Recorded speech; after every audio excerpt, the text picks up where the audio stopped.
সাইফুল জানাবেন, এই যে একজন বাংলাদেশকে ফেরত পাঠালো এই বিষয়ে ইতালি সরকার কি বলছে?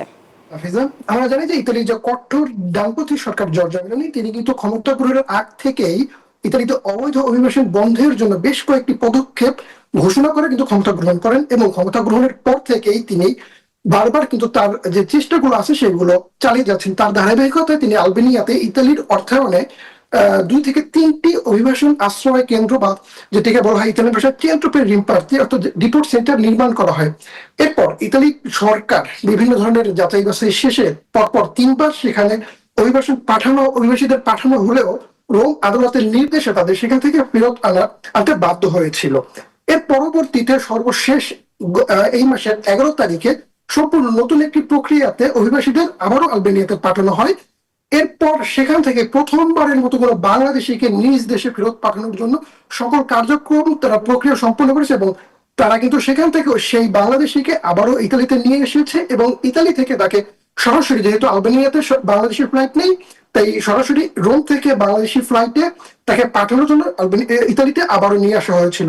তবে এখানে আমার কাছে যে তথ্যটি আছে যে যদিও সরকার এসব বিষয় খুব নিরাপত্তা গ্রহণ করে, তাদের সবাইকে আসলে এসব বিষয় পত্রিকাতে বা বিভিন্ন গণমাধ্যমে তারা খোলাসাভাবে কিছু জানায়নি। তবে বিমান বাংলাদেশের যে কান্ট্রি ম্যানেজার আছে আব্দুল্লাহ হুসেইন, তার তথ্য মতে এই মাসের গত 15 তারিখে একজনকে ডিপোর্ট করা হয়েছে, তার নাম হচ্ছে সজীব আবদিন।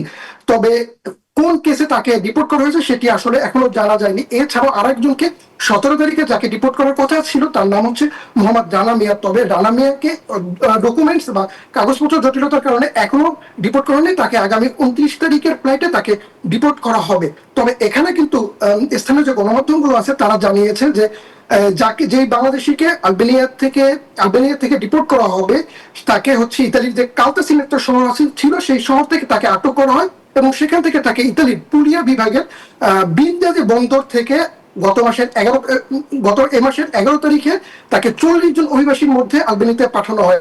তবে সেখানে যে কতজন বাংলাদেশি রয়েছেন সেটাও এখন ইতালির সরকার বা রোম দূতাবাস কেউ এ বিষয়ে স্পষ্ট কোনো তথ্য জানেনি। তবে ধারণা করা হচ্ছে, বিভিন্ন মাধ্যমে আমরা জানতে পেরেছি যে সেখানে 3জন বাংলাদেশি থাকার কথা ছিল, এর মধ্যে একজনকে আপাতত রোমে আনা হয়েছে, এবং রোম থেকে তাকে বাংলাদেশে ফেরত পাঠানোর যে প্রক্রিয়াগুলো আছে সেগুলো সম্পন্ন করেছে। তার বিরুদ্ধে তিনি 2009 সালে ইতালিতে প্রবেশ করেন, এবং তার বিরুদ্ধে সামাজিক নিরাপত্তা যে সেই হুমকি ছিল, এবং তাকে ইতালিতে নির্দেশনা দেওয়া হয়েছিল, কিন্তু সেই নির্দেশনা অনুযায়ী ইতালি ত্যাগ করেনি এবং ইতালিতে অবৈধভাবে অবস্থান করতেছিল। এরপর পুলিশ তাকে ধরে আটক করে গত এই মাসের 11 তারিখে তাকে আলবেনিয়াতে পাঠায়। বান্ডেল থাকলে প্রতি সেনমানিতে টাকা বাঁচবে। বিকাশ সেনমানি বান্ডেল কিনে জিতুন প্রতি লেনদেনে।